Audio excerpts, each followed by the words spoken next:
Ahli hukum pidana, Said Karim memberikan keterangan soal tidak adanya bukti visum dugaan kekerasan seksual di Magelang yang diklaim Putri Chandrawati. Said berpendapat hasil visum tak selalu menjadi bukti wajib yang harus disertakan dalam pembuktian kasus kekerasan seksual. Pada Selasa, 3/1, saksi ahli memberikan kesaksian meringankan bagi kubu terdakwa Ferdi Sambo.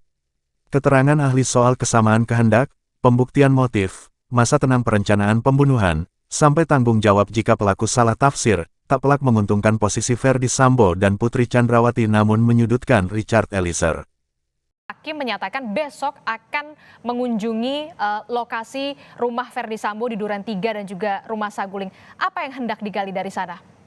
Ya, jadi sidang ke tempat itu dikenal dengan sidang di tempat, ya. Jadi sidang tempat itu sama dengan sidang di pengadilan, cuman tempatnya di tempat kejadian. Ini bagus sekali, artinya apa? Untuk hakim untuk meyakinkan bahwa yang diceritakan semua oleh kelompok 5 itu atau kelompok 6, ya, bahwa apa yang terjadi di ruangan itu. Misalkan sering saya katakan, nah apakah di situ ada orang tidak letusan senjata dari seorang sadis pistol, masa tidak dengar, hanya tertutup oleh pembicaraan talkie atau HP, itu pertama. Kedua, ruangan yang segede gitu, entah berapa ukurannya, sekarang Mas Roni yang lebih tahu karena udah rekonstruksi ya, bah di ukuran segitu, masa nggak ada yang ngelihat. Kedua, ya yang lebih rendah lagi, di ruangan segitu bisa digambarkan suasana ketika dilakukan oleh Richard Eliezer.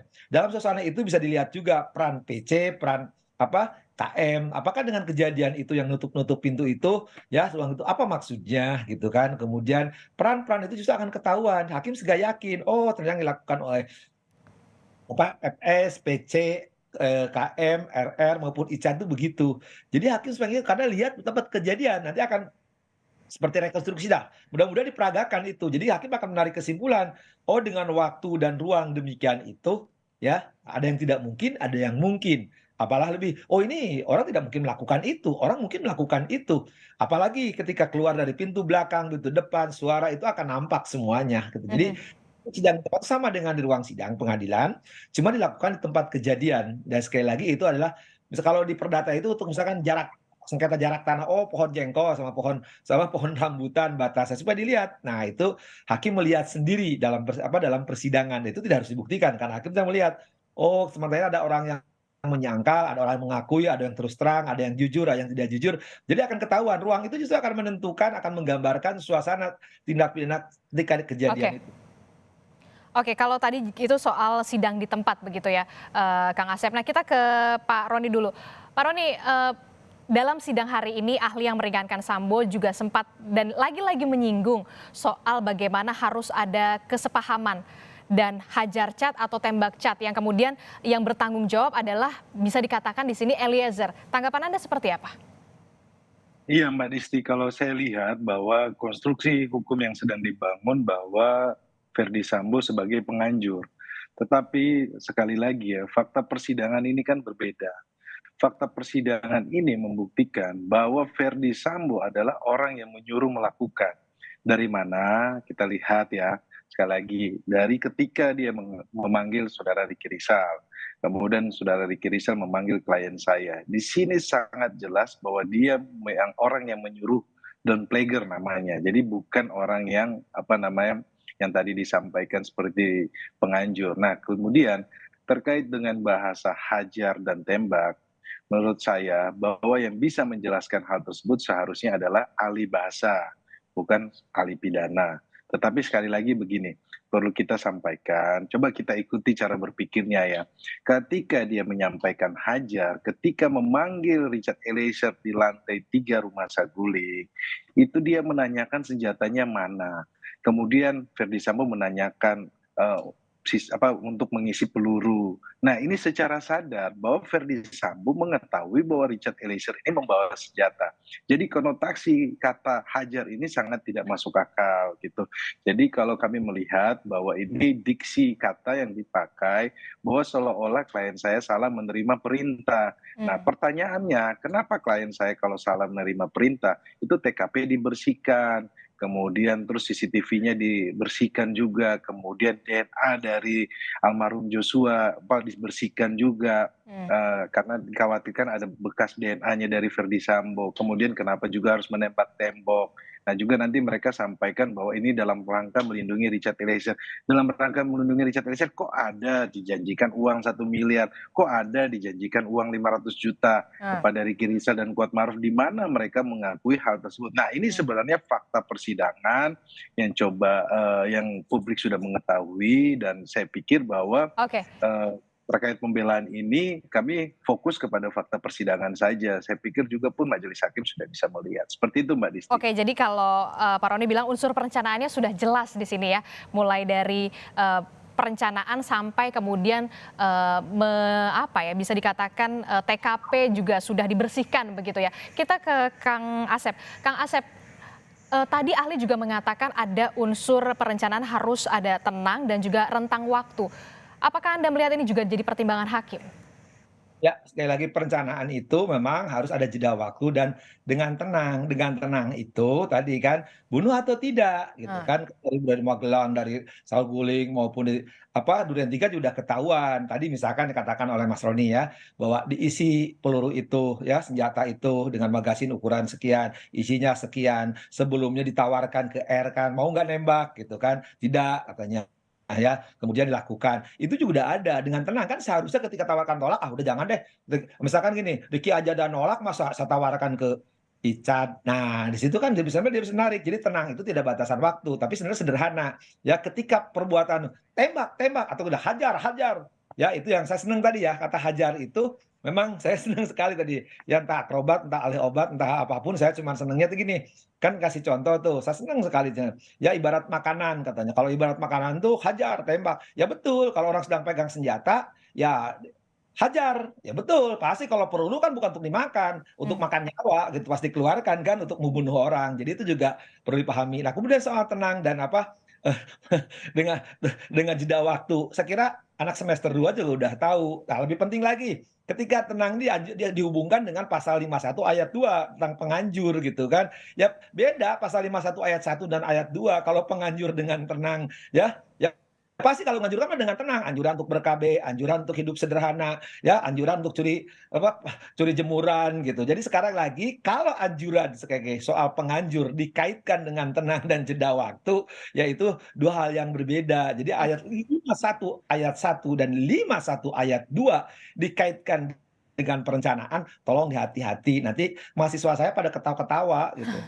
Oke, tadi kan juga ahli menyatakan Sambo, terdakwa Ferdi Sambo ini tidak tenang karena istrinya dilecehkan begitu ya. Apakah ini upaya Iya. juga bisa diterima hakim? Apakah upaya untuk menghindar dari dakwaan pembunuhan berencana? Ya udah pasti, semua juga kan alasan itu selalu mengatakan spontan. Cuman masalahnya, katakan ada kejadian kan di Magelang. Sekarang saya katakan iyalah, sudahlah. Kita terima aja itu sudah paling gampang gitu kan.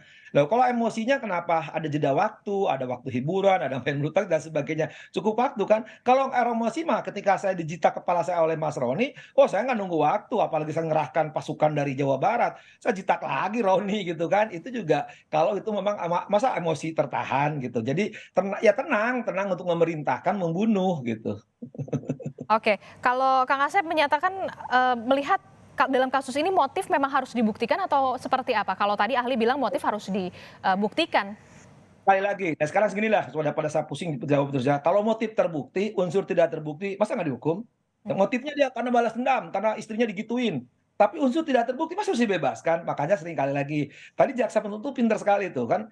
Dari zaman dulu, zaman sekarang pun ya, itu sudah dikatakan yang dibuktikan itu didakwa 340, jadi dibuktikan unsur. Motifnya nanti. Nanti itu cuma pertanyaan juga saudara, kenapa Anda membunuh? Karena istri saya digagahi, istri saya dibanting, saya dianiaya. Kalau itu tidak terbukti juga nggak ada masalah sekali lagi ya. Jadi motif itu bukan yang harus dibuktikan sekali lagi itu perlu dipahami ya. Jadi kalau sekarang mengatakan motif itu kaitan dengan sengaja, sekali lagi ya, sekali lagi saya katakan sengaja itu hanya dua tafsirannya, mengetahui dan menghendaki.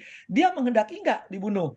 Ya, enggak karena dia diperintah. Contohnya kliennya Roni itu kan. Dia mengetahui nggak? Mengetahui karena sejak awal juga kasih isi pistol, menghendaki. Menghendaki karena apa? Karena perintah sih Ricky dan si Elit disuruh menembak.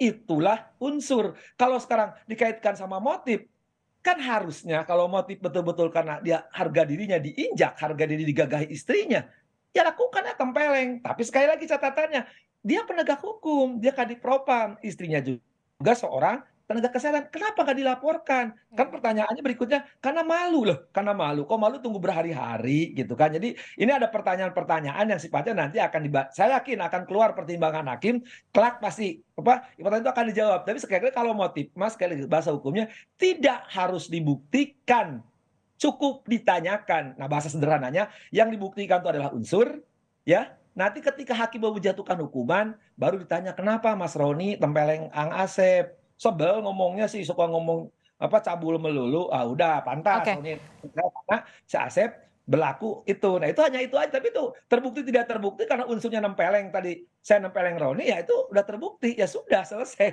gitu. Jadi Oke. jangan ngarang. Kalau ngarang itu ke dalam hukum itu ketahuan karena keluar dari teori, ilmu, asas, filsafat hukum. Sekali lagi, jadi kalau mengatakan bahwa motif ada perbedaan pendapat, saya mohon maaf dengan sangat ya, dari zaman dulu juga seluruh para ahli hukum dari zaman sana sampai sekarang juga mengatakan motif bukan unsur harus dibuktikan, yang dibuktikan adalah unsur yang didakwakan Oke. ya. Jadi motif tidak perlu dibuktikan. Kalau kita ke Pak Roni, kalau misalkan dikatakan ahli bilang tidak perlu visum soal kasus kekerasan seksual untuk membuktikannya. Tanggapan Anda?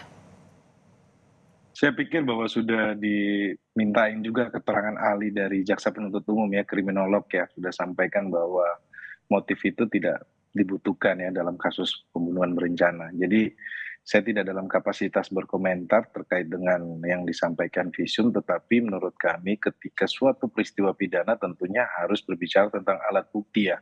Alat bukti itu tentunya harus kita hadirkan dan kita buktikan. Jadi siapa yang mendalilkan tentunya dia harus siap membuktikan. Kan ini kan jadi pertanyaan publik ketika tidak ada visum. Saya pikir semua sudah tahu ya. Tetapi yang perlu saya sampaikan bahwa keterangan klien saya adalah keterangan yang sudah konsisten dan juga berkesinambungan ya secara logik, secara hukum ya. Jadi terkait dengan kata hajar itu kita bantah bahwa klien saya sampaikan bahwa perintahnya adalah perintah tembak. Jadi itu Mbak. Oke, jadi memang perintah hajar itu adalah perintah tembak yang kemudian dipahami oleh Eliezer. Terakhir, Pak Roni. Perintahnya adalah perintah hajar, bukan Perintah hajar. perintah tembak, bukan perintah tembak, bukan perintah hajar. Hajar. Iya. Oke, Pak Roni, besok sidang di tempat ada majelis hakim, siapkah kemudian Richard Eliezer juga hadir di lokasi di TKP Duren 3 dan juga Saguling? Kalau saya mendengar tadi di persidangan bahwa terdakwa tidak hadir ya, cuma yang hadir itu penasihat hukum ya. Tapi kita tidak tahu ya nanti panggilan dari jaksa penuntut umumnya seperti apa, nanti kita lihat Mbak Disti. Oke, kita akan tunggu bagaimana besok sidang di tempat di lokasi TKP pembunuhan Yosua, ada di Duren 3 dan juga di Rumah Saguling. Terima kasih kuasa hukum Richard Eliezer, Roni Talapesi dan juga pakar hukum sekaligus mantan hakim Asep Iriawan telah bergabung bersama kami. Sehat selalu Bapak-bapak. Terima kasih sudah menonton, jangan lupa subscribe, like, komen, dan bagikan video ini.